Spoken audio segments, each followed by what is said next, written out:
When did you decide you wanted to tell Robert's story? When did you want to tackle the story? Because you've had it for, over a decade.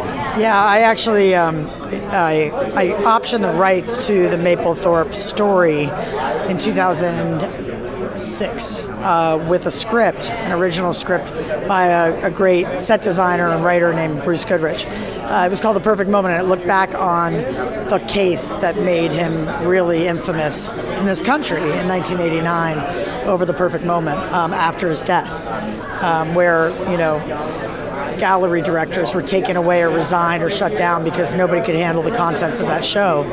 So it was like the crime, it was like the court case and looking back. And what we did over the years, and 12 years now, is turn it into a really unfolding, suspense-driven story that brings him alive in a way that it's pretty exciting. Matt Smith, the way he performs as Robert Mapplethorpe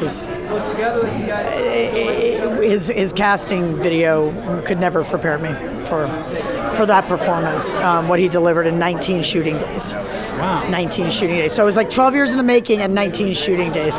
But yeah, I optioned the rights from Bruce, teamed up with Eliza and Nate Dushku. Together we optioned the rights to the Mapplethorpe Foundation with the Mapplethorpe Foundation.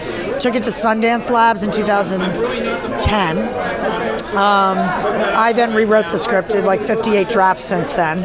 We finally found financing about like 10 days actually, before we lost the rights after 10 years. Wow. Of having them. And then we got the financing, had just enough to shoot 19 days, shot on Super 16, Super 8 in like 35 locations all over New York, 3 decades. And it came together. It's pretty exciting. It's coming out this winter. I've got to ask, Sundance has been especially momentous for you. Going back all the way to Dig and the importance of that documentary.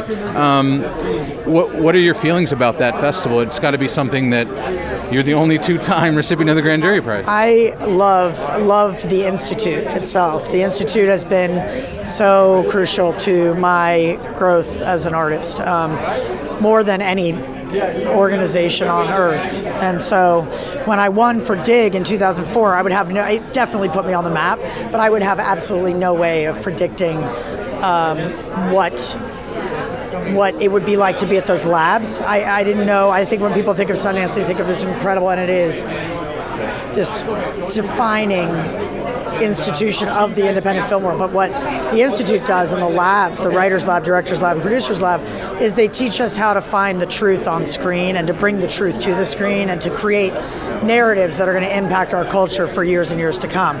And they continue that mentorship, and it's from people like Ed Harris and Joan Tewksbury and Joan Darling and Michelle Satter and Leslie Linkaglatter and Michael Hoffman and these people, Bob Redford, these people sat with me and rehearsed, helped me with rehearsals and came on set and told me to say it again to the actor or whatever it was.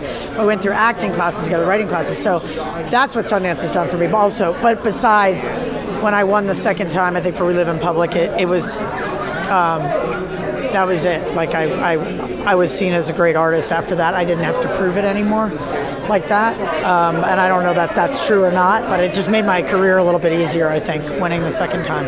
So yeah, I love Sundance, 100%. I had no idea even what they were until I made Dig, though. I just sent it in because it corresponded with the deadline of the birth of my son. I just couldn't continue that rock saga for any more time. It was like 7 years in the making and 2,500 hours of footage. So then I was about to give birth and finished the film 2 days before and sent it to Sundance. You like taking it to the last moment. I love it. Well, not on purpose, maybe. I would have gone on for years if I hadn't had. I thanked my son at the awards for the deadline I couldn't push. So, I've got to ask, teaming up with your DP, Nancy, tell me a bit about the visual style of this film. It seems that you guys went for a very particular look that really shines. It's really me, Nancy Schreiber, and Jonah Markowitz. All three of them, three of us, formed like a triumvirate of what the look would be. And that's the ideal situation. That's what you want as a director, is to have incredibly inspired, creative partners in your your production designer and your DP. And so we sat on my couch with just books open, Nan Golden and Old New York. Jonah brought most of the books. And then Nancy and I watched a few films together. I showed her City of God, which she had, of course, seen. But I love Fernando Meirelles and the look of that. And we talked about side lighting, and we talked about texture, and we talked about silhouettes and when they should come in the story. And it's really all about bringing the story to life. And the story of Robert Mapplethorpe is a dynamic story full of contrast and full of conflict. And he was a man who's like, he was a great man, but he also did terrible things, but he also was great. And you could love him and you could hate him, and it's like all of that mixed in. He was gray because he was black and white so fast. Do you know what I mean? So I wanted the film to have that kind of contrast and to have that kind of dynamic look, and that's what we went for, and that's what we did. I mean, we did it all thanks to Kodak, thanks to Steve Bellamy at Kodak.